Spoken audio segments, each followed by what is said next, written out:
Quando falamos em atendimento, é muito importante nos atentarmos a 100% de excelência. Existe a síndrome dos 90%, que significa o mesmo que, olha só, 3 palavras datilografada com erros por página, sem telefone ou luz por durante 15 minutos por dia, 17 mil bebês recém-nascidos deixados cair por médicos ou enfermeiras no ano, 100 mil pessoas tomando medicação errada no ano, beber água não potável durante 3 dias no ano, 1,7 milhões de pessoas morrendo por causa de alimentos envenenados no ano, olha isso. 3 aterrissagens ou decolagens inseguras por dia em Cubica e 500 operações cirúrgicas incorretas por semana. E aí, você consegue viver com isso? Está disposto a conviver com isso? Não, né, gente? Se errar é humano, acertar também. E acertar dá menos problema e é muito, mas muito mais gratificante. Então a gente precisa focar na excelência no nosso atendimento. E para se ter excelência, precisa se trabalhar com padronização. Então, treinamentos, padronização, padronizar processo, acompanhamento para tomada de medidas corretivas e preventivas, para que não para que se evite, né, o erro, para que não tenha ali nenhuma complicação durante o atendimento. Então, existe um conceito que tem um nome difícil chamado Okyakusama, tá? Que é um conceito oriental, que significa o cliente como senhor convidado honorável. Um cliente é a pessoa mais importante de qualquer negócio, difícil de conquistar e fácil de perdê-lo. Alguém que nos escolheu e o seu sucesso determina o meu. Então, precisamos pensar dessa forma quando a gente fala do cliente. O cliente não é o nosso dependente, nós é que dependemos dele. Um cliente não é uma interrupção do nosso negócio, ele é finalidade do nosso negócio. Um cliente não faz favor quando chega, nós que estamos fazendo um favor em atendê-lo. Um cliente é a parte essencial do nosso negócio, ele não é um estranho ao nosso negócio. Um cliente não é apenas dinheiro no caixa, ele é um ser humano com sentimentos e merecedor de ser tratado com respeito. Um cliente merece atenção, mais cortês que possamos lhe dar. Ele é o sangue vital de todos os negócios. Sem o cliente não existe nenhum negócio. Ele é quem paga o nosso salário. Eu preciso dele. Sem ele, teríamos que fechar as nossas portas. Você sabe o que significa isso, o que isso representa? Já sentiu isso na pele? Você depender do cliente entrar no seu negócio? Clientes não estão sempre certos, não são sempre polidos, mas são o nosso negócio. Então a gente precisa entender, precisa falar com ele, mesmo quando ele está nervoso, mesmo quando ele não tem a razão, nós precisamos atendê-lo na excelência.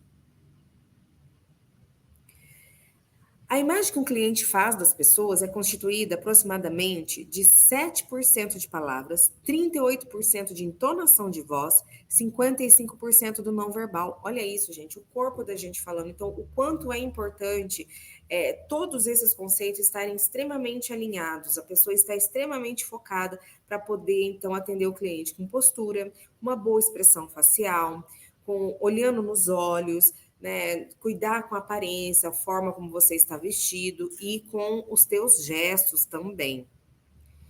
Clientes, nunca esquecemos que o bom não é tão bom quando o melhor é esperado. Por isso, benchmark é fundamental, tá? Em qualquer ramo, precisamos fazer o benchmark para a gente estar se aperfeiçoando cada vez mais. Quando o cliente tem um problema com os nossos produtos e serviços, a maneira como o problema é resolvido impacta na satisfação dele, né? Problemas podem acontecer, mas você precisa solucionar o seu problema. E quando o cliente ainda nos procura para reclamar, temos que agradecê-lo, portanto, redobrar os esforços para resolver o problema dele, porque ele veio ali nos dar esse feedback, pois 96% dos clientes insatisfeitos não reclamam. Olha isso, só 4% reclamam. E os mesmos contam a sua insatisfação para no mínimo 13 pessoas, enquanto os que saem insatisfeitos contam apenas para 2. Olha isso. Então, a importância de se ter aí qualidade no atendimento. Então, segundo pesquisa realizada pela McKinsey, os motivos pelos quais os clientes mudam de fornecedor, olha lá, 68% por indiferença, 14% por insatisfação com o produto ou serviço, 9% mudam pelo preço, 5% desenvolvimento de novas relações, 3% por mudança física, mudança de cidade e 1% por outros motivos. Para Karl Abrich, existem 8 os pecados no atendimento. São eles: apatia da pessoa quando está atendendo, má vontade, frieza, condescendência, um desdém pelo cliente, automatismo, jogo de empurra, não ouvir o cliente e demasiado apego às normas. Não, isso eu não posso fazer porque a empresa não deixa. Isso também não dá para fazer. E a gente acaba perdendo bons clientes com com esses pecados aí cometidos durante o atendimento.